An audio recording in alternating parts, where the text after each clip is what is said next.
Hello. Welcome to our movie club. Today we'll discuss a movie, Live Free or Die Hard, 2007. It's an episode of sequels. Is it sequels or prequels or how we call it?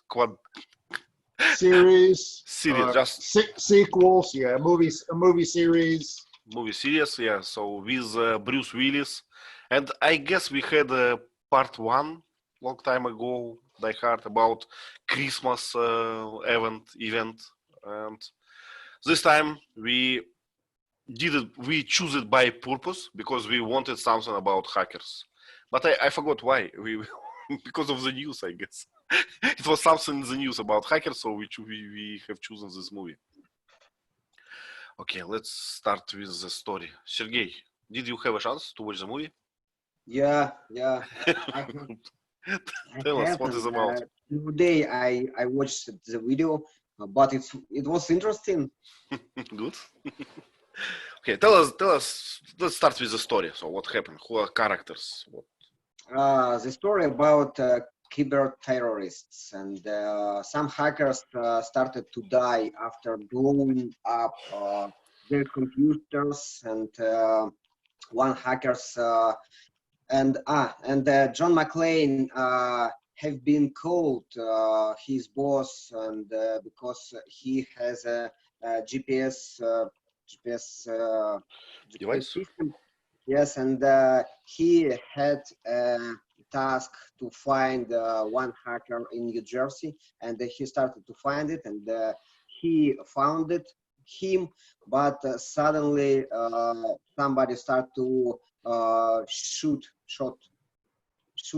them, and they rescued her from them. They started to go to New York to FBI office, and John McClane wanted to give a young hacker to special department, but somebody in this department told them, but we don't work with a hacker, please look for somebody else in our department. And after that, suddenly all system in FBI and some cities hacked, and panic started everywhere. Yeah, so got hacked, I guess. Oh, okay, so the movie started that some computers were blown. Can we say so? Were blown remotely. So someone controls your computer and can blast it in every moment. So sounds very creepy, I guess. I don't see how it's possible unless they gave you the computer and it had explosives in it. Yeah. So probably they did. Do you remember there was an episode with some light inside the computer? So they activated some device inside your, how we call it, desktop, right? Or box. We call it the CPU box. Yeah, and inside the CPU box there was a suspicious light controlled remotely. So probably, but I guess it's a funny story. You know, there is a combination of keys on your keyboard. Ctrl-Alt-Delete in Windows that starts some rebooting or something. So actually, it was a key that initiates the blast, and the last guy, Matthew, he just didn't have time to click it because McClane knocked it into the door. So it was a lucky event. Close call, yeah. Close call. Yeah, and this hacker team, secret hacker team, we don't know who are they. They're terrorists. They look very, very well equipped, right? They have everything what they need, and I would say they like grunts. They, how we call it, they soldiers. They are very professional. They look very professional. They have rifles with this, how we call it, optic system. Sniper rifle. Telescope rifles. Yeah, and they look professional. They can do a lot of tricks, and but McClane is McClane. Nothing can beat him, right? Nobody can compare with McClane. Okay. Yeah, Kung Fu Woman, very important one. She beat him up all the time. Yeah. Okay, let me read some names from this cast. So we have John McClane. We have Gabriel. It's a head of bad guys, Thomas Gabriel. I can copy it actually. I had it open. Okay, so we have a hacker, a young one, and survived. It's Matthew Farrell, Matt. We have an Asian woman, Kung Fu woman, Mai Linh, and FBI director Miguel. How you pronounce it? Miguel. Miguel, I think. Yeah, Miguel Bowman. And Lucy, right? His daughter, right? Yeah. His daughter. It was very important character in the movie, but I don't see in the cast on IMDb. Don't know why. She's a tough girl. Okay, I can see now. Lucy Gennaro McClane, full name. Okay. Yeah, now we know. At the beginning of the movie, she called herself Gennaro because she didn't like her. She mad at her dad. I remember this episode when McClane pulled out her boyfriend from the car. She said, "Stop it, and stop it, John," or something like this. So why do you call me this way? Stop it, that. Something. Yeah, he got mad at her and called her Lucy McClane, and she said, "I'm not McClane. I'm Lucy Gennaro." Took Mama's name. Yeah. So we can see some tension inside their family. But at the end of the movie, she was proud. So she said, "Call me McClane, Lucy McClane." How we can call this? He yearned her love, right? Yeah. by saving her. Yeah. So do you know why Lucy and McClane, why Lucy and John, why they have this tension from previous series probably? So why she didn't like him? I think, but I don't know their story, but I think that they're different. And John McClane looks like a last hero in the modern life because he is very brutal. He's very confident. Confident, but he's not clever. He's not rich. He's a very simple man. But I have a task, and I must die or make the task. It's a simple way. I think that's or postman or military guys look similar like John Wayne. But now they're not hero. Now we like you founder startups, hero from Silicon Valley, but not John McClane. Yeah, don't make us cry, So nowadays heroes are different. Heroes they are not masculine, They are very clever. They are sensible. Yeah. They have feelings. They can cry every day for no reason. So all those things. We have a sarcastic expression. They're kinder and gentler. Okay. Kinder, gentler heroes. Yeah. Okay, so he's a dinosaur, masculine dinosaur who is going to extinct. But I guess there is another point that we can notice. So his daughter, the girl, she's a teenager. What teenagers want? They want, freedom, to be separated from parents, but he's controlling her. He's looking after her. So probably it will get her mad. it will abstract her. Yeah, he was overprotective. Yeah, overprotective. I can understand why. We call it a professional deformation. As a cop, he saw so many bad stories, so he want to control something. He wants some safety. Vasanth, please. Yes, he was closely monitoring her, and even he was far away from her car, he could hear what she was saying to her boyfriend, Then he picked out of the car and said, "No means no." how did he hear that? Well, he might have just been watching her motion. She was pushing the guy away, you know, so he might have figured if she's pushing the guy away, he's doing something he shouldn't be doing. Yeah. Exactly. I will do the same. I cannot blame him. Okay, so we learned that. We learned attack to hackers. So some hacker died.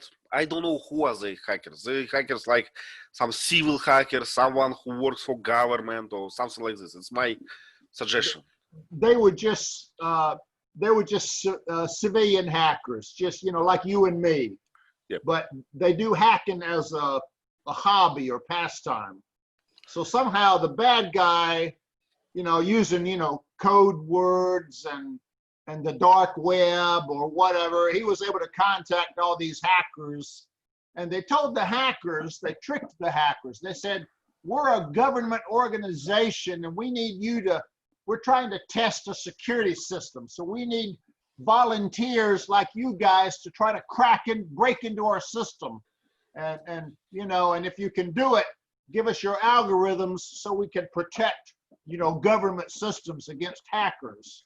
So they were kind of all deceived into doing different kinds of hacking and then turning their algorithms over, delivering them to the government company.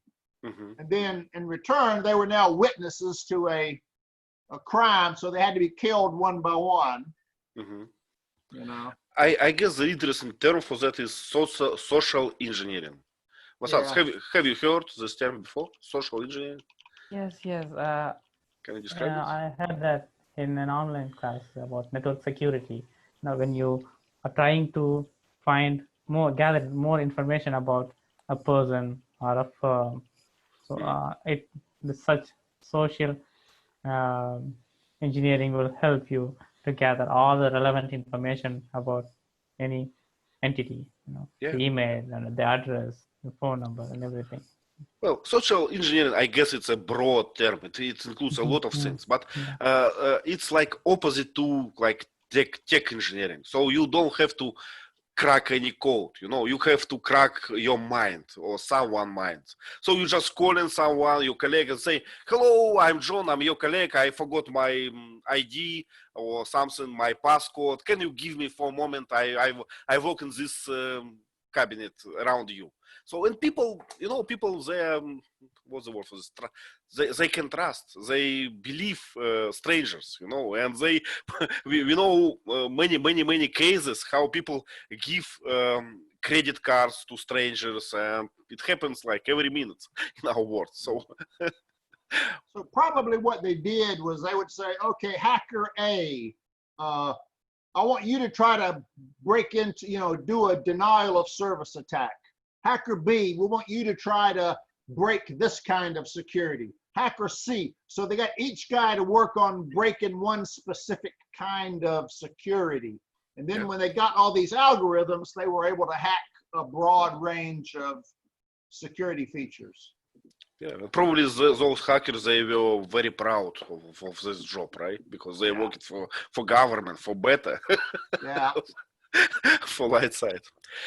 Okay, so we covered this. So McClane rescued Matthew, and then like big attack started. So terrorists started to manipulate with systems, with traffic lights. What else? I forgot. With some broadcasting systems and all these things. So making panic.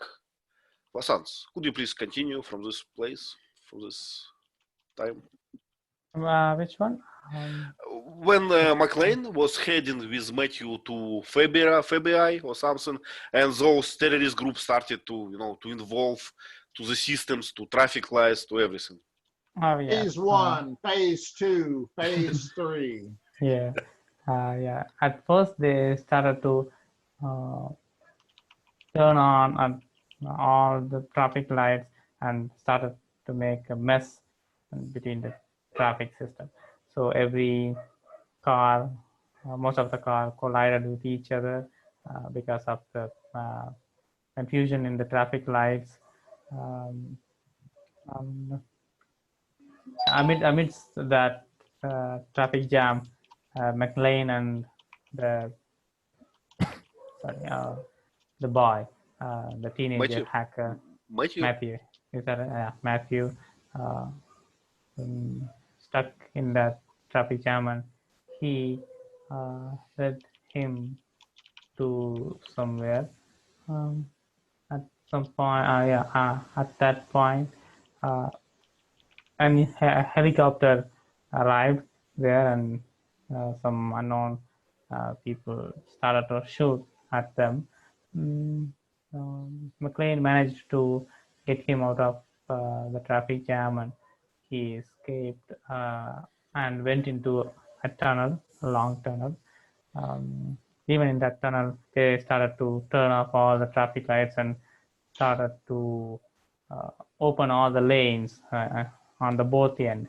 So they got stuck in the middle of cars approaching from the both sides.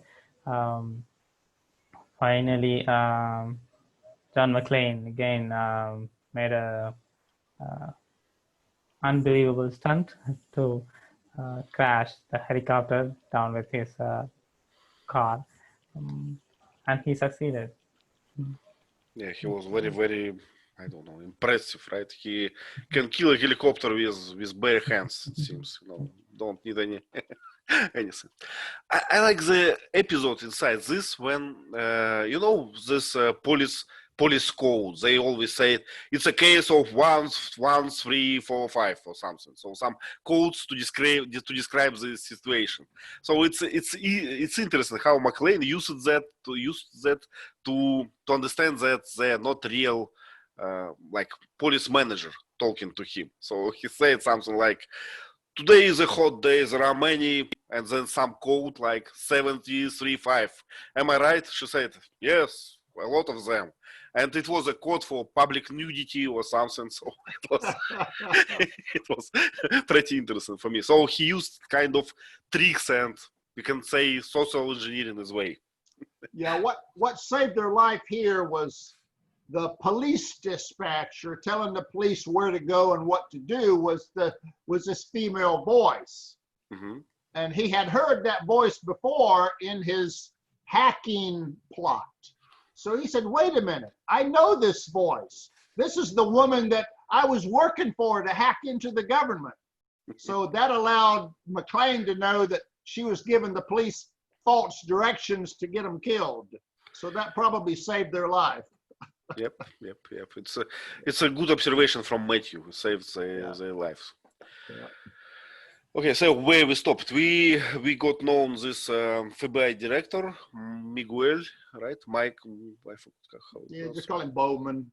Bowman. And he seems to be a guy in charge for everything. He started to understand what is happening on. So, I actually don't remember what they started evacuation, right? Can you say so? Evacuate people from buildings. Yeah, well, that was in phase 2. Mm-hmm. The hackers or Gabriel set off alarms in the government buildings mm-hmm. to distract the government, to keep them busy with small stuff. So he set off anthrax alarms. I don't know if this is real or not. Anthrax is a powder that if you breathe it, you die immediately. It's like a biological weapon. Mm-hmm. So, and we've had small cases where someone sent a letter or an envelope to a government person and they opened it up and there was powder inside and they panicked. So here in this movie, we've got alarms everywhere. So an anthrax alarm goes off and everyone runs out of the building. I don't believe that, but so they started just distracting people with nonsense stuff. I actually don't believe in that alarm works at all. In my building, in office, we have a fire alarm. So for some reason, it signals every week or so. So no one cares. No, I never seen people, who goes everywhere. It's just ignored. Strange, Ivan. It's strange. Because it's not for the first time, So they trying to make some repetitions. Okay, or something. but it's strange. Well, So in your place, people obey to these signals, right? They go out. Yeah, we have to everyone. do it. Yeah, Yeah. everyone doing it. Good, good. But as you said, I've had maybe 10 false alarms in my life and never one real one. Yeah. But maybe it's for better, you know. Maybe for better. Okay, so Bowman. One thing to mention here is Bowman was FBI, which is a pretty high government organization, but higher than that, we have another organization called National Security Agency. Mm-hmm. So they're even higher, I think, than the FBI. Remember, two people showed up. One was a black guy, and one was another guy. And they said, "We're from the NSA. We're here to take over. We need you to give us some space. Move your people out." And Bowman said, "We're using our space. You guys go stand in the corner, and we'll call you if we need you." So a little power struggle, and he shut those people up and pushed them in the corner. But it turns out they knew things he didn't know. Mm-hmm. Mm-hmm. And he found out later about what was really going on. But they didn't share their knowledge with him. You know, it's an interesting pattern that in American movies, in Hollywood movies, people like trying to be in charge, like Bowman and then NCA. I guess it's quite different in Russia, you know. If someone goes there in critical situation and say, "I'm in charge," people say, "Okay, you are in charge now." Sergey, do you agree with me? Yeah. And last week we have some problem with our head of opposition, Navalny, in Omsk, and the Omsk doctors and the Omsk security department pride that Navalny don't die inside the Omsk. Not die. They made all for their suffers of living. Please stop. Let someone from Moscow go there and get him, you know, far away from us. Everywhere expect Omsk. Yeah. So I don't know. It's quite different, you know, pattern. In America, people want to be in charge. I don't know why. Maybe for glory. Glory. Okay. In Russia, people say, "Okay. I will wait. I will wait." Yeah. I wash my hands of it. You've got it. No problem at all. No, not power hungry, I would say. Yeah. Sergey, please, could you continue? We stopped on this false alarm and Bowman and NCA. Yeah, and all television company have been hacked. This company, this terrorist, and they started to show video about blowing up of White House, and everywhere starts panic, and McClane with Farrell started to think about place where stay terrorist, and they started to find some energetic place, and they find out a place with a cooling tower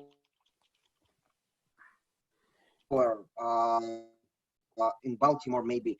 This cooling tower works for cooling server place with information, and some of FBI boss had conversation with Bowman about this place. Bowman asked, "What is it?" And his opponent told, "And we have special place for backup information from our country, financial information, military information, every part of information about USA." And Bowman answered, "I don't know about it." Yes, and it's Gabriel's idea. It was Gabriel's idea, and Gabriel start to send the hackers attack from this place. And okay, let's stop for a bit. So it was a nest of this terrorist, right? So this backup place. I guess there are a few good words. So first of all, I would say broadcast the TV program. Teacher, is that right? So they started to broadcast their pictures, right? On every channel. I don't see how that's possible, but Okay. Another word that came to my mind is data center, right? You wrote it. So data center with many servers. So servers they these small units, CPU, they produce a lot of energy, and they you have to, what's the word for this? Dissipate this energy. You have to cool them, so you cannot hide a big array of servers. You have to deal with heat. So they saw that someplace had huge cooling towers, and it's like, what needs that much cooling? And another guy said, must be a lot of servers. That must be a data farm or something. What needs that much data storage, And then they slowly put together clues that something was going on there. And we have the similar cooling towers in our metallurgical plant. For what? Yeah. For cooling converters and blaster. Oh, okay, so metallurgical equipment. Yeah. Okay, I understand. Yeah. What So else? so Farrell, I'm sorry. Go ahead, Vasanth. Yeah, a government is a government when they give an assurance for your money and whatever your values, everything. So when if a hacker group managed to sweep out all your numbers in your bank account, then the government is not a government. It has no values. Yeah, it's a house disaster after that. Yeah. Kind of like the Indian government saying, all of your $100 bills are all useless now. Yeah. That's the same. Okay. Well, but yes, teacher, please. I was just going to say, so Farrell was talking to McClane, and their problem was, where is the bad guy? Because he's doing everything remote from keyboard. And so McClane asked Farrell, says, how can we find out where this guy is? He said, well, you can't do everything remote. Sometimes you have to physically go to the server. So if he wants to do this, if he wants to shut down the power system, the electricity, he's got to go here to access those servers. So that's how they knew where to go, kind of try to capture the bad guy. Yep. And let's speak a bit about backups. I like the joke that there are two types of people. One people do backups, and another type will do backups after the first accident. So it's backups are always necessary, and because our lives nowadays, they're pretty much digital, right? So it's not only bank accounts, it's everything. It's our insurance, it's our names, it's our properties. Property like real estate property, everything is digital. So if we lose it, we just helpless. So it will be a chaos. And there is an interesting program. Probably you didn't have a chance to see it. It's called Artic. Let me write it. Artic Backup. It's an interesting one. So one organization, Github. It's called Github. It's a huge centralized place for storing codes, like open source codes. So and we don't have books anymore. So everything is digital. So they started to think, if something bad happened to the Earth in general, where we have to put our backup. So they bought some how we call a ship that can icebreaker, right? They bought some icebreaker. They went to the Arctic. They made a lot of data disks and buried them there. So in case of nuclear disaster, we will go there and take disks with everything. It's called Arctic program. I don't know. I hope we will never use it, but they tried. The same idea. There is another kind of backup. I forget where it is, but somewhere, up in the cold areas, I think, there's a building that keeps seeds, plant seeds. They actually have one of every kind of plant seed in the world, so that if the world's wiped out, we've got all the seeds there so we can regrow plants. Have you ever heard about that? Nope. Nope. Oh, But okay. it looks like this this story from Biblia, from Bible, Noah Ark.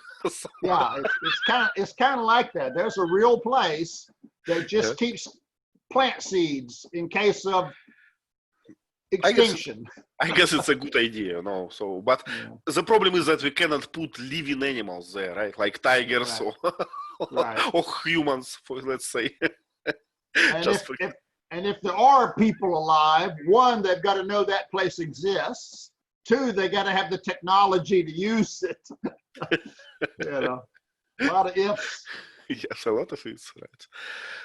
Okay, let's go. So they finally kind of calculated the place where terrorists are, and they went there by helicopters, I guess, and from FBI. And McClane, as always, went there by himself. Vasanth, what happened? After which part? They found where terrorists are, so they started to attack them, or I don't know, what's the word for this, to change their plans. Yeah. Yes, with the help of thwart. Thwart. Yeah, with the help of another hacker who happened to be the friend of Matthew, and when they got there, he saw that this Asian lady who happened to be the team leader's girlfriend, right? But the love interest. But unfortunately, during the fight, she was killed, and John McClane John McClane said that news to the team head that made him angry, and he took it personal and started to dig all the personal data of John McClane, and he found that his daughter was trapped in an elevator due to the electricity blackout, and he used his hacker team to communicate with her, and he pretended to be a 911 assistant, an executive. He said that he sent some of his crew members to rescue her and captured her, and he decided to keep her as a pawn. Is that right? To keep something at stake. Yeah, okay. As a pawn. Yep. Okay. A pawn, and now the fight got more personal to John McClane and the enemy. Yeah. Okay. It's kind of funny when McClane and Gabriel were talking. While they're talking, Gabriel's bringing up all of McClane's personal data. Oh, I see you're divorced. Oh, I see you've got a daughter. Oh, I see your IRA account. You don't have much money. Oh, your IRA account just went to zero. You have no money at all. But, if you help me out, I can make all your debts go away, But I guess it's a serious problem of our world now, That's fact that we have so much information about us in digital space. It's very dangerous, very dangerous. If some bad guy can get access to these records, it's terrible, And I know that in Russia we are not very good at that. Many databases are open, accessible by hackers, and it's it's a huge problem. So there are huge fines for companies for this data. There are a lot of laws, different laws for protect personal data, but it doesn't work well. So according to my impression, so it's a huge problem. I guess this movie and another movies who shows this severity of this problem is a good thing. People must think about privacy. People must think about this information. So, yeah. Yeah, we have we call them data breaches. We have data breaches over here all the time. This company, I think Facebook got hacked. Yeah. Yahoo's been hacked. You know, credit card companies have been hacked. Banks have been hacked. We have the same. We have the medical organization, and it's terrible. You know, when people knows everything about your physical conditions, and they start to attack you this way, like, you know, like offering you some magical services, like we have a special treatment for you, so just, you know, pay us. It's well, it's very, very bad. But in the movie, it's pretty funny how fast they found his daughter. Right? It was just click. there she is. Yeah, she was trapped in an elevator, and nobody knew her name or anything, but somehow he knew she was there. It's very, very, very funny. It's you know, sometimes we joke about these Chinese programs that control citizens, but in the movie it's much worse. Much worse. I guess in China they made an experiment and they spent like 6 hours or something by finding a citizen, but in the movie, just a moment. In China, it was 11 minutes. 11 minutes? Okay. It wasn't long, yeah. Not bad, not bad. I guess we will have the same soon in Moscow, you know, and I'm pretty worried about this because of all this virus thing and many other things, they like added a lot of security camera to the metro stations, to the streets, and overall, just to, you know, to control for the beta, you know. But I don't believe whenever I hear for the beta, I know I will be mistreated for sure. Yeah, that's all excuse. Okay, so now terrorists have his daughter, and it's me, and they are going to die, right? Sergey, am I right? Yeah. Tell us how it's happened. And we are talking about the moment when John McClane goes to the place of terrorists. Yep. Yep. Let's call it a nest. And they take a helicopter. I don't know. They had a car with a special system of security, and they broken car, and they have conversation with the security women. Please switch on the engine. Not, and we can't. Please, my father is dying. Please, not. But I don't know about this system. But it's a movie from 2007. But it's interesting, and then women from the data center can switch on the engine. But it's okay. Yeah, we have them now, but in 2007 it was something new, I guess, for us in Russia. But I know so many funny stories about that. You know, some engines that controls like by such systems.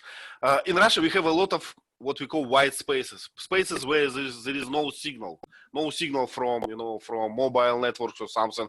And your car in this place, they just a metal. You know, you have to call someone to evacuate it. So it's very funny. Sorry for interruptions.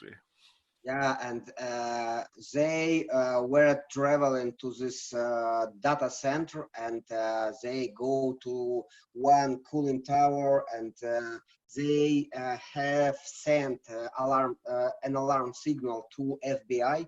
FBI understand that terrorists were in this place, and John McClane and the head of terrorists had some conversation about, if you killed my daughter, you will die. But with the special emotion of typical John McClane. But it's the moment when John McClane's daughter called, father, if only 5 terrorists here, please go. Yeah. Yeah, it's funny. And they started to see something, and I don't understand what's happened after some gun, because terrorists rescue from this cooling tower, and they send the signal for send all gas to this place. But Yeah. I can't imagine how, because we have a lot of system, we have a lot of pipes, but it's not possible, I think. Well, for the movie's sake, you know, it's possible for once. And sending the gas there is one thing, but what made it ignite and catch on fire? It just suddenly lit up on fire for no reason. That didn't make sense.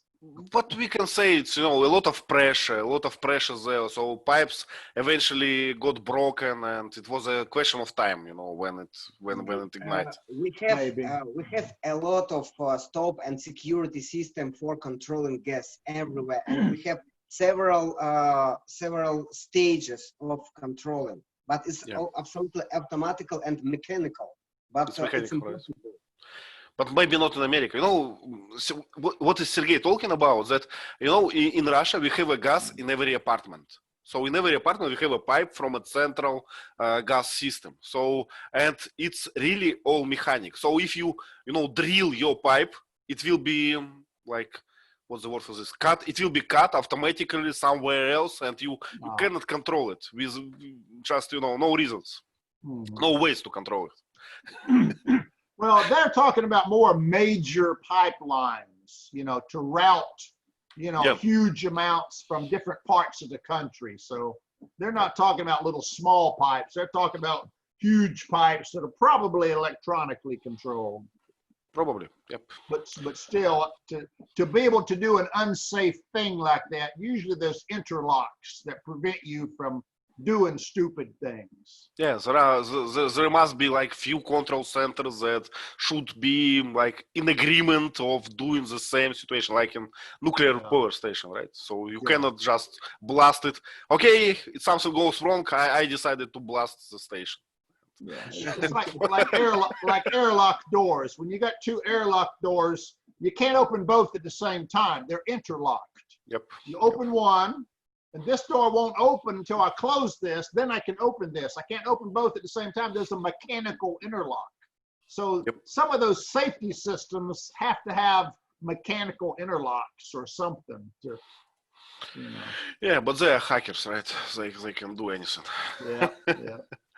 Okay, I like the scene in the elevator with the car. You know, it's rare when you go by elevator with car. And John McClane was.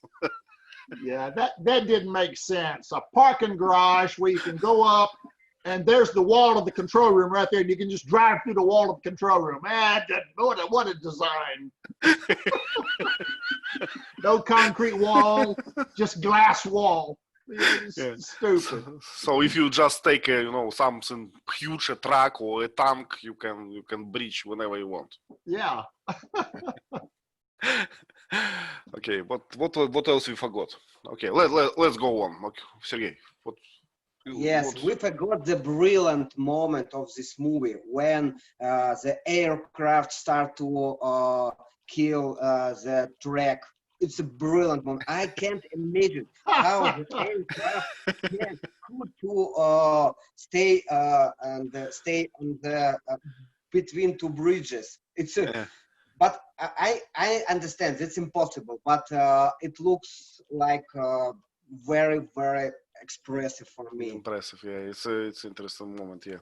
And this plane, what's the name for this? So hovering jet. Should be right. Yeah, we've got something called VTOL, vertical takeoff and landing. So it can actually hover in one place, kind of like the Harrier jet, if you've ever heard of that one. Yeah. Okay, so it can kind of hover and just sit there and yeah, but it's interesting, yes, that powerful jet, you know, flying jet of the last generation of the flying machine cannot get rid of a truck without a people.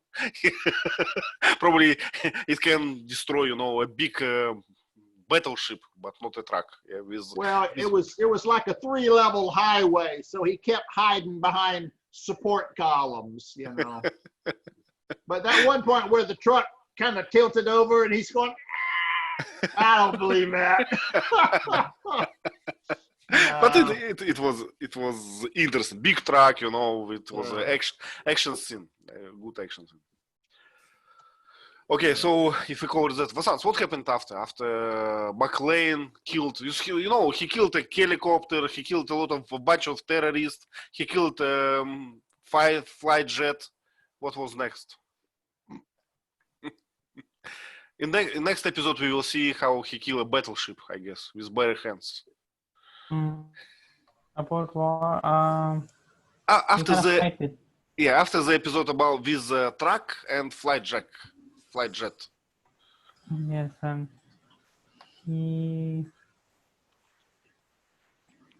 Yes, after that, he was close to the bad guy, so he looked over there and saw their van, and it was within running distance. What luck! And he saw his daughter and Matthew were they were being transported to some place. So he followed them, and after that he reached the garage, I think, and he started to fire at them. But he ran out of blood, I think, and he missed a spot. So some other guy shot him, so he fell down, and after that he was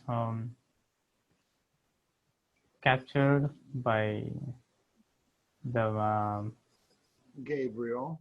Yeah, Gabriel, and he pointed the gun at his shoulder. Yeah, and he threatened to kill him in front of his daughter.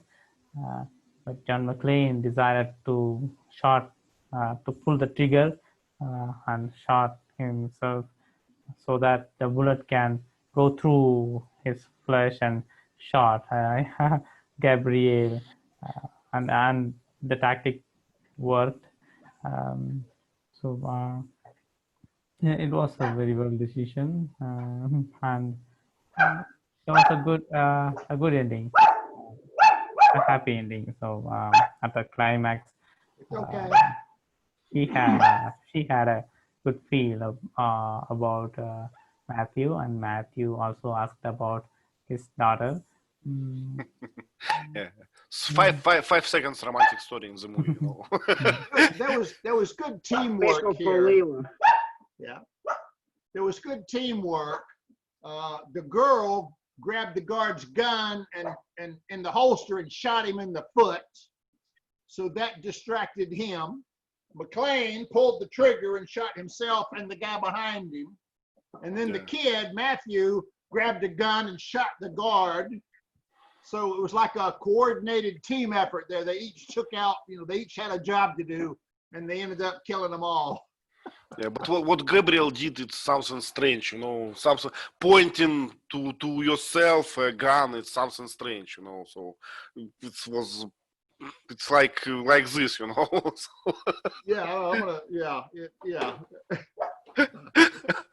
My head's here, and I'm going to shoot you this way so I can shoot myself. Yeah. Everything will be fine. Yeah. Okay, so happy end. McClane won, and America survived, and the whole world, is not in the house, so everything is good. Okay, let's answer a few questions. So, how much is your country occupied by computers nowadays? Vasanth, tell us about India. How much? Is everything computerized, or there are still people who write papers and send them by mail? Yeah, but not too much. It is required in some fields, when they had to get a physical copy of a signature. So at that place, they need a hard copy. But most of the government sectors changed their processes to the digital version. Usually, do you have a digital signature in America? Can you sign an important document with a digital signature? we can, not everywhere, it's company by company. Mhm. Sometimes they'll send me a form, Adobe Acrobat, Mhm. and I can fill it out, and then at the bottom line, I can't sign, like a pen, but I can type my name, and then it'll pop up a username and password. So if I type in my credentials, it's interpreted as a legally binding signature. Yeah, but I mean, this cryptographic digital signature, like a certificate or something. Because for the last 5 years in Russia, we got this like a law. Nowadays, we don't sign anymore. We have your digital identity. We have whenever you communicate with government or something, you always can use your private case. We don't sign. have that. Okay, I guess it's. Individual email systems have it, like Westinghouse Company, Mhm. But we don't have a global encrypted private public key thing from us to the government. We don't have that, no. Actually, we were a country very behind. We had a lot of paper documents 10 years ago. We have a lot of them. Driver license, passport, a lot of property state documents and everything. But it's going obsolete every day. We have more and more digital. It's I'm getting paranoid, Yeah. Okay, so I guess Russia is pretty much computerized. Let's answer another one. I know that Sergey has a good story about this. So the question is, was there any white cyber attack in your country's history? Sergey. Yeah, and we have cyber attacked 2 years ago for some company. It was a virus Petya, and we had a lot of problem. And our work process was stopped to 2 weeks. I remember, and we couldn't send information. We couldn't make the customs declaration. We couldn't work with our contracts because we had the digital signatures and everywhere. And now we are working about digital signatures with small firms even. Mm-hmm. And it was very strangely for us because we knew about viruses from American movies only. But now in my city, I had the problem, and please send me $300 in Bitcoin. But it's impossible. It's my job, and I work for a metallurgical company in small city in the Ural. Forest. Where is the virus and weren't me? And a lot of people were surprised about it. It was a revelation for many people how close it is, not from the movies, right? It was real. Because it was impossible for us. Yeah, but for clarification, it was just a hack of your company. It was not something huge. It was your company, and a few small companies in Russia. They were victims of attack, and we call this attack virus encryption or something. When your documents encrypted, but by a password that you don't know, and hackers. Ransomware, yes. Hackers wait for money to give you this key. It's not really proven, but I heard that in Russia we had some government insurance funds attacked by virus, but we don't have too much information about that. So in general, it happens, almost like in the movie, but not that much. What else? I can't remember another story. Actually, maybe you may remember Twitter recently got hacked. Twitter has a special feature called the blue check, a blue check mark.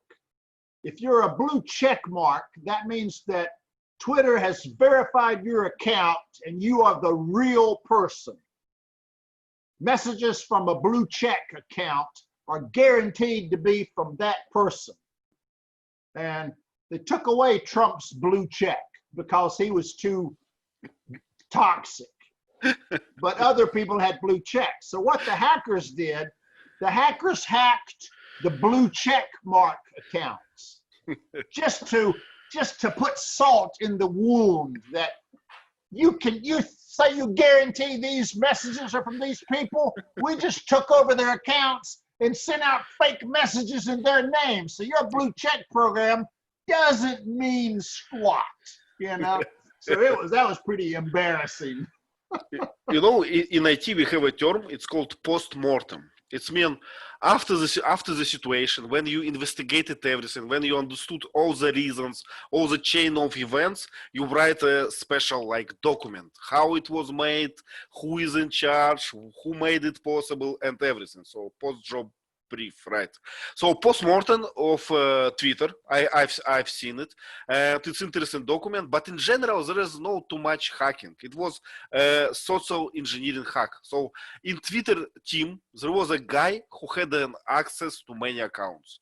It's something strange, you know. But actually, they hacked one account of this guy, and then they were able to post behalf of many people. It's a shame, I guess. So, but it happens.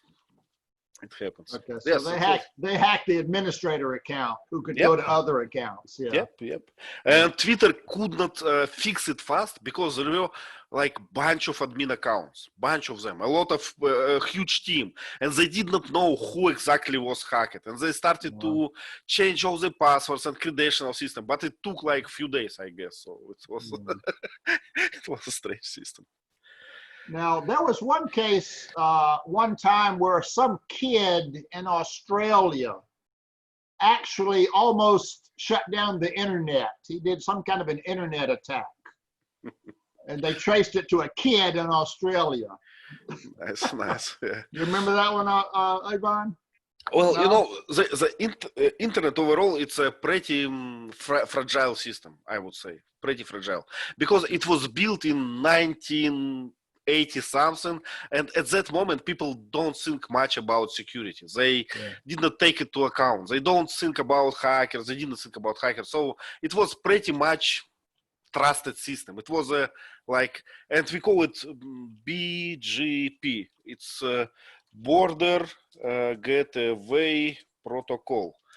So every part of the internet says to another part of the internet, I am this guy and I can these packets, but there is no authorization at all. So like, so internet, you know, never believe anyone in the internet, my advice. You know, it's interesting that the original internet started in the US by an organization called DARPA, D-A-R-P-A. Yep. And it was just a couple of colleges and the government. They were working on some little project and they just needed a way to share information. So originally it was just like 4 or 5 colleges on a little small network. And eventually that grew into the internet somehow. Amazing. Amazing. And I guess, you know, that the golden age of the internet is past, and we are all must be honored that we have seen it, because now really nowadays the trend is negative. So internet is falling apart. China has own internet, you know, Middle East has own internet, America and Russia has own internet, you know, it's going on, and it will be like a few local internet. So we should be, I don't know, we should be happy that we have seen, you know, the global internet in our lives. That's a good point. Yeah. That's a good point. Okay, let's make some slides, I guess. Okay, you should be able to see it. Good thought, Vasanth. Good thought. Okay, Vova, can you unmute and read this aloud, please? We don't hear you. Please unmute. Yeah. Again, please. Okay. Can you read this? Die Hard. 4, right? And 4. yeah. And what does it mean? Why letters looks like this?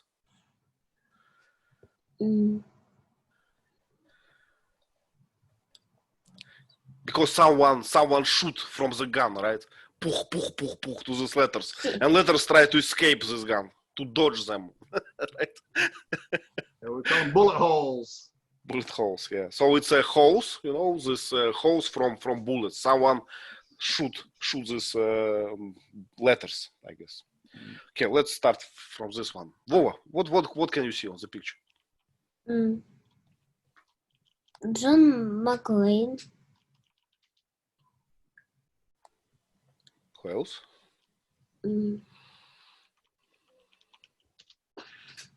Lucy. Lucy, very good.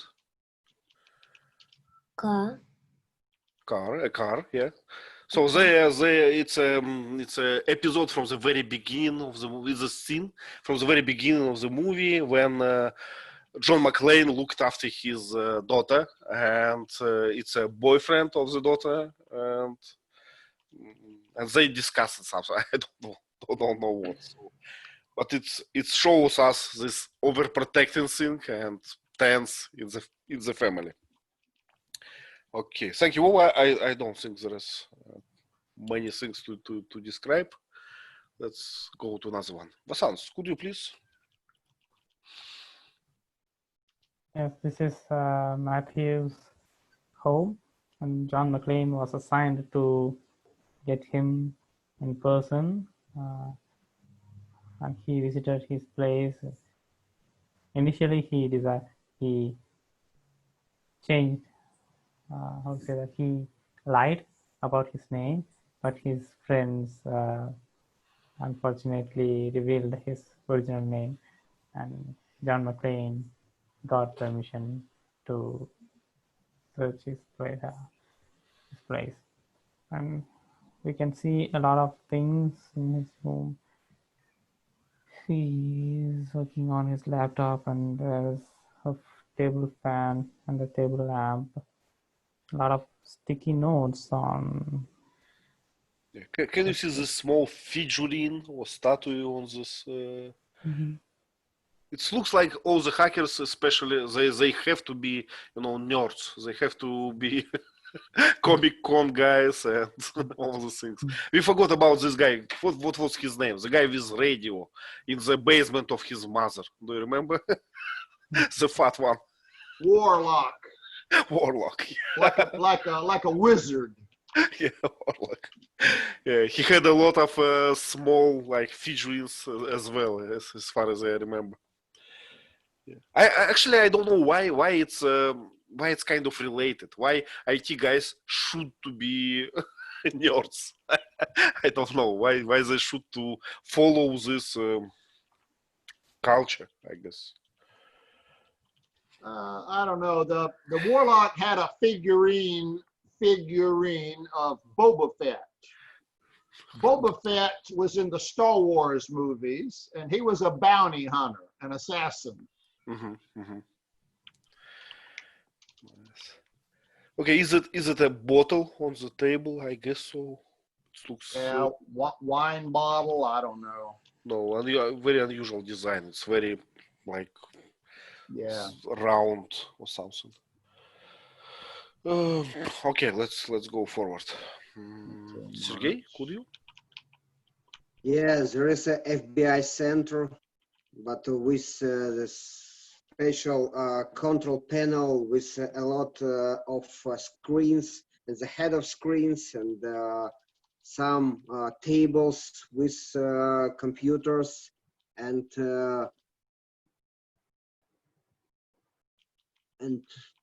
special design, but looks like a bunker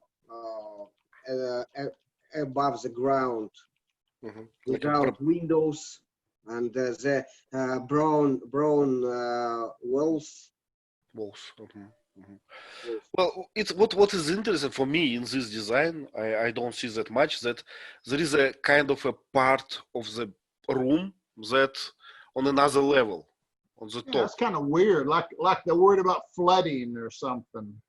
Maybe to show who is in charge. Yeah, but your back is to people, so I don't know. That doesn't make sense. Yeah. Pretty strange. Yeah. Maybe I don't know. Maybe there is a leverage, lever of evacuation. You put it and it's a spaceship. Sergey? Very, very strange. Yeah, addition, they have the similar suites for men and for women, and without funny colors, only black or brown. Yeah, uniforms. Brown. Uniforms. To show that there is a serious business, you know, no jokes here. Don't go. It's a dress code, I guess, for. Yeah. All workers. the women are wearing skirts, no pants. Yeah. Yeah. And for me, I don't want to work with the similar condition inside the center of the big room without private place, but it's not comfortable.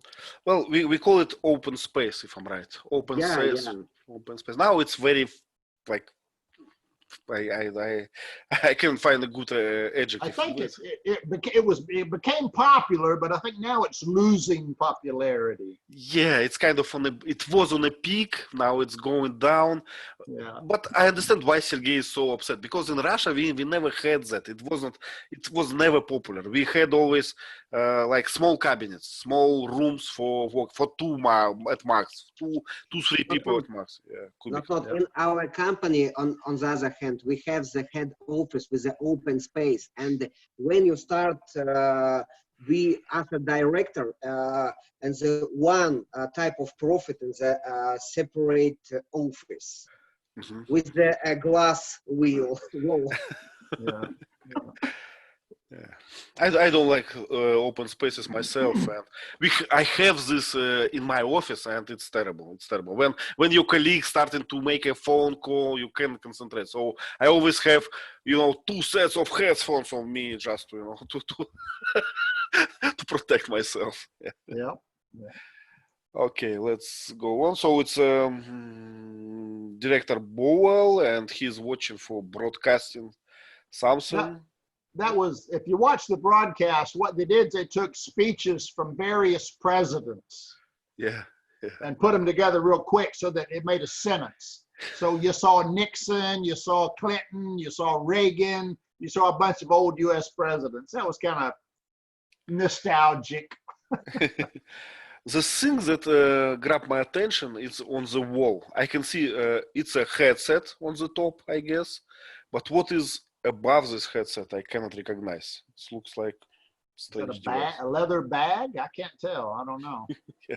We can see 2 of them there, and one of it on another part. Something strange. Looked like some kind of harness. Yeah, I don't know. Yeah, probably it's it's special belt system for equipment, for gun, for radio station, for all the things. Yeah. We can see a few radio stations on the table. Walkie-talkies. Walkie-talkie, yeah. I like them, actually. Whenever we go to some, how you call it? When we go to the forest for a trip, I like walkie-talkie a lot. It's always funny, Yeah, first one answer to second one. Bait. We always make a lot of fun from them. But it's short range, and it doesn't work well in forests and in mountains, and yeah, pretty much. And they're put down in a charging station. So when you put them down, they charge. Yep. When you pick them up, they're battery powered. Yep. Little antenna. Okay. Vova, what can you see on this picture? Car hit the helicopter. Helicopter, yeah. Car is jumping to the helicopter and going to hit it. Okay, and we can see a pilot, right? And I cannot say, but it's probably a bridge and a tunnel under the bridge. Yep. And how you call this device to get money? Toll center or something? Toll station, yeah. Toll station. So toll station, Vova, it's a thing where you put your money when you go to tunnel. It's not for free, it's for some price, and you get there and I don't know. Can you pass the credit card usually there? It used to be cash only. You would throw some quarters in a basket, but now it's mostly electronic. You can put a sensor in your car, and it's electronically charged, and you just drive through. Yeah. So I went to airport recently and I found that they use a very bad trick there. They divided these toll stations for a few like types, and one of these types is VIP station. You know, you go there and it's VIP, and you pay 10 times more. And I got to this because I did not know. Wow. Yeah, it's a bad trick. It's a con man. Con. How to say it? Con, yeah, con. Con. Yeah, it's a con. Yeah, usually we have some lanes for cash, some lanes for the electronic device. The electronic device is automatic, so you can just drive through. You don't have to stop.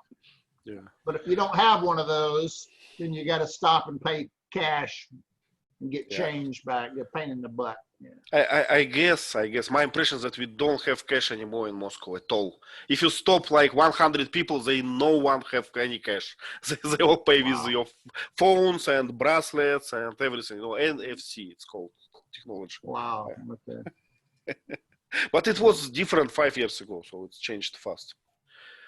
Vasanth, could you please?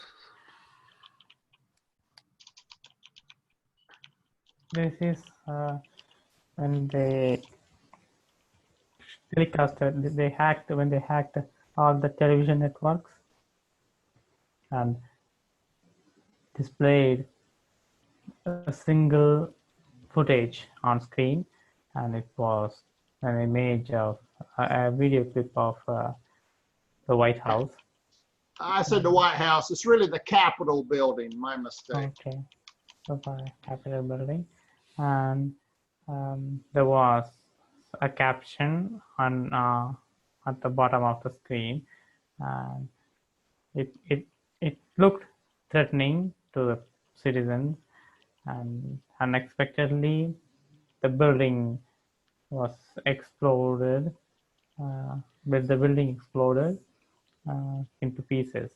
So everybody was shocked, and but later John McClane and everyone found out it was a fake video because they could see the real building from their place. Yeah. And I think this is inside the television network, some television network.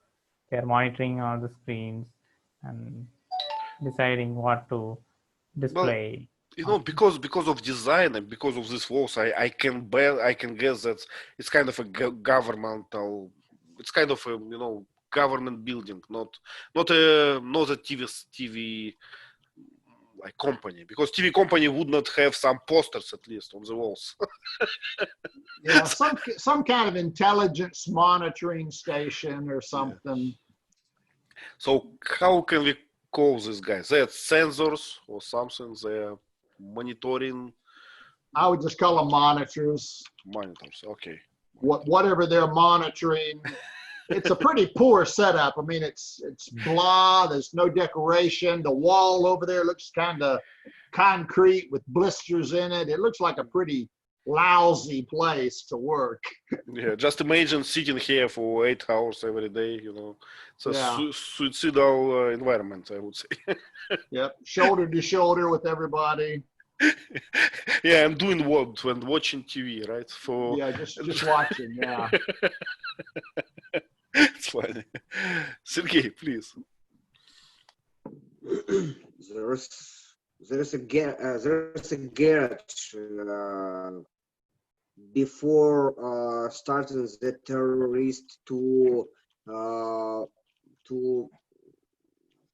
special company who created the energy, and the Chinese women and the big truck and some hackers and the black guy, and behind the Chinese women we have the special case with arms, I think.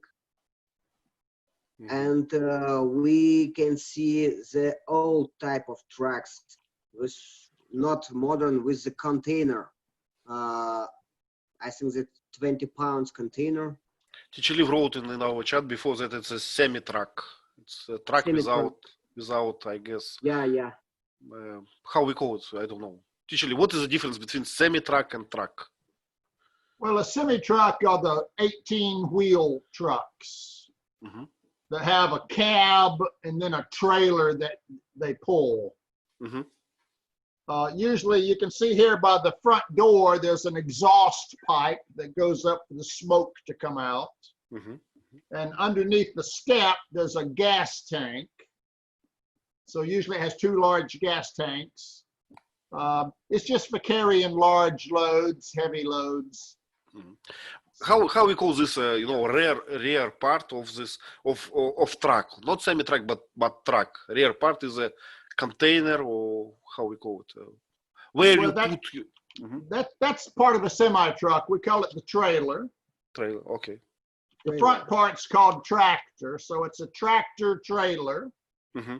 We just call it a semi truck because you can take half of it off, and now you just have the tractor. So, but the whole thing we call a semi truck.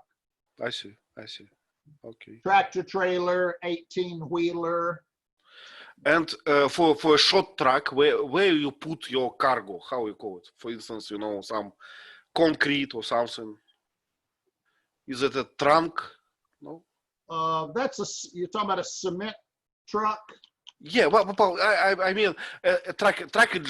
Let's say a truck in general for some cargo. It has a cabin, right? It has a trailer and rear part. How it's called? Where you put the box? Where you put your cargo? Just a box? Well, usually we call that the trailer. Trailer. Okay. Now some trailers are flatbeds. It's just a flat trailer, and you can put a container on top of it. Mm-hmm. We call them Sealand containers. No, it's not sealant. But this is not that. No, this is not that. But there's different kinds of trucks. Some carry horses, some carry cows, some carry sealing containers. There's all kinds. I see. Okay. Sergey, sorry, I interrupt you. Well, trucks. Yeah, and we can see special tanks for petrol above the car. It's old style. But it's mostly the truck looks like very good for me. Chrome details, chrome pipes, and old style mirrors. Let me interrupt you for a moment. Vasanth, would you like to drive a huge truck like this? Just for a hobby, for fun. Maybe I will try. Or for a job, yeah. You're a truck driver.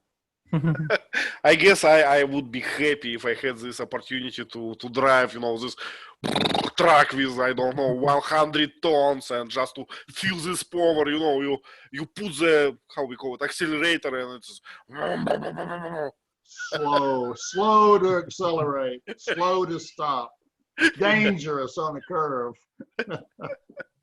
Sometimes we have those trucks, they'll go around a curve too fast and they'll fall over. Yep.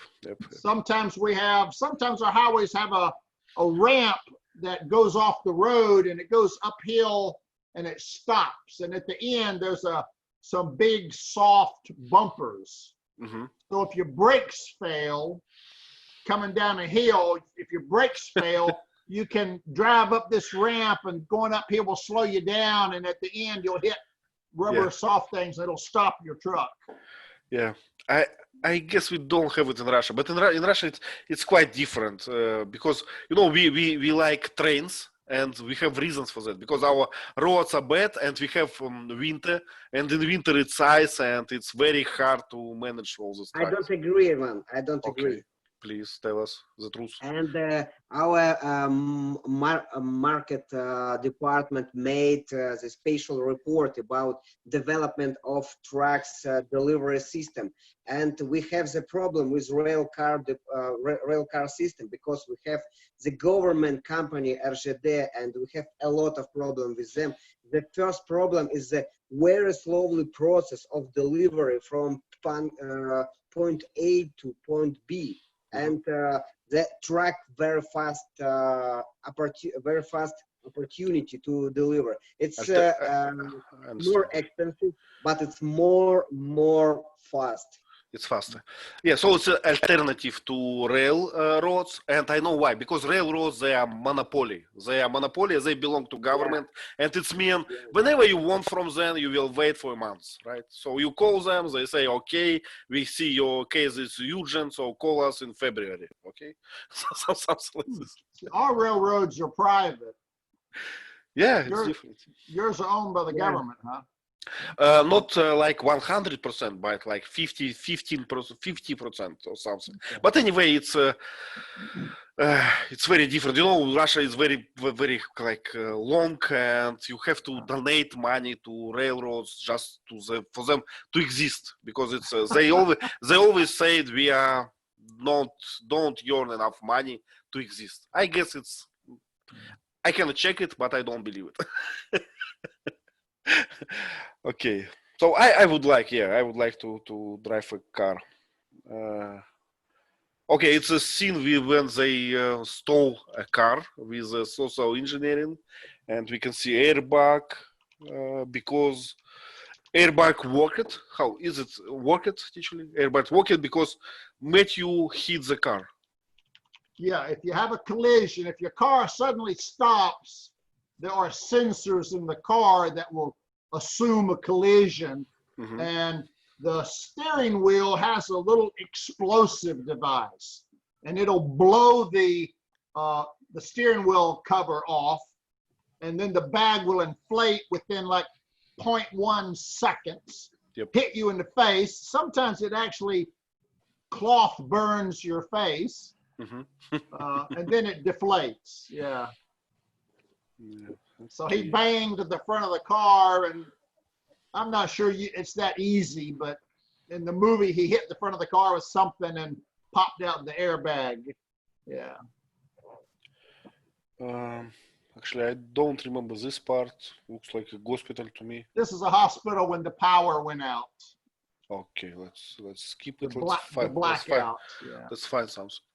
Okay, Vova, what can you see on this picture? He hold the rope, I guess.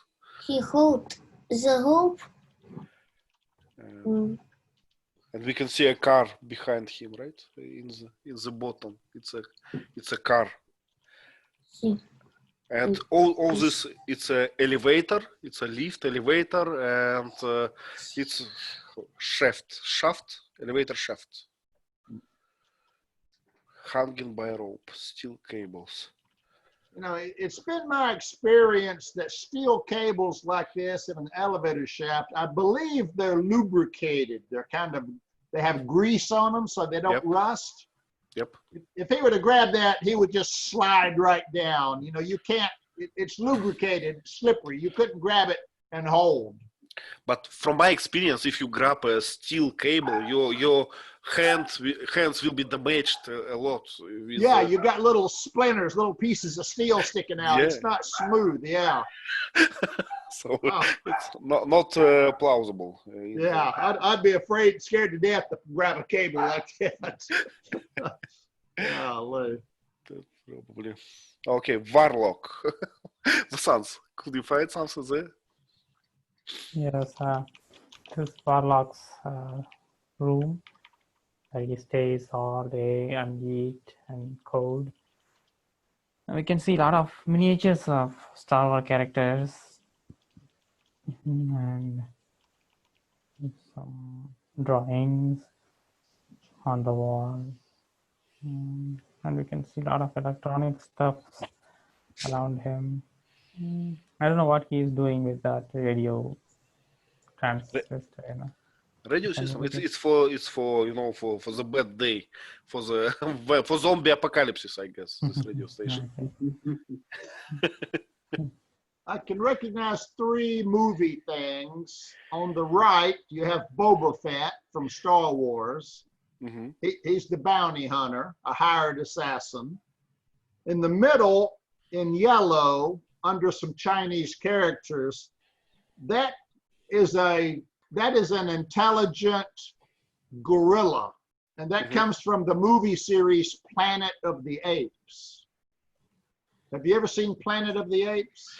not the series, but a movie. Yeah, a movie, right. So that's one of the apes from the movie. Mm-hmm. They replaced mankind.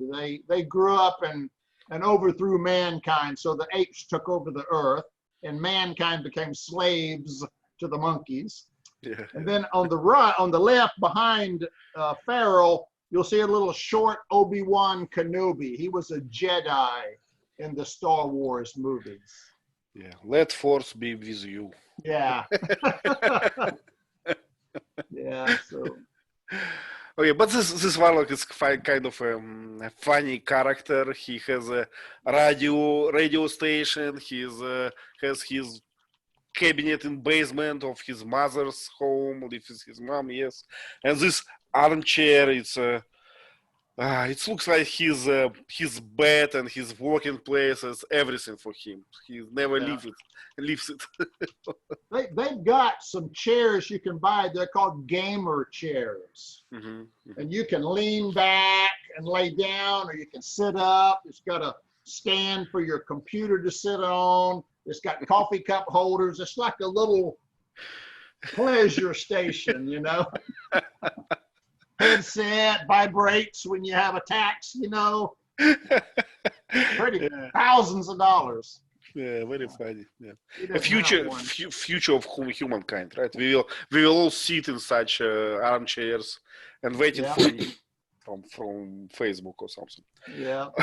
Okay, we run out of time, so I stopped our slides. Thank you very much for coming. Thank you very much for discussion. Nice movie. I enjoyed it. And let's, for a change, let's have a cartoon next. You know, something like this. We never had this. I mean, we had a family of superheroes. Incredible. Did we do that one already? Yeah. We had. We did it. We did the Incredibles. Okay. We did the Incredibles. There's an Incredibles 2, but I didn't like it too much. I haven't watched yet, so Okay, we can find something, I guess, for the next time. So thank you again. See you in a week. Bye. Thank you very much, guys. Goodbye. Bye. Bye, everyone. Bye. Bye.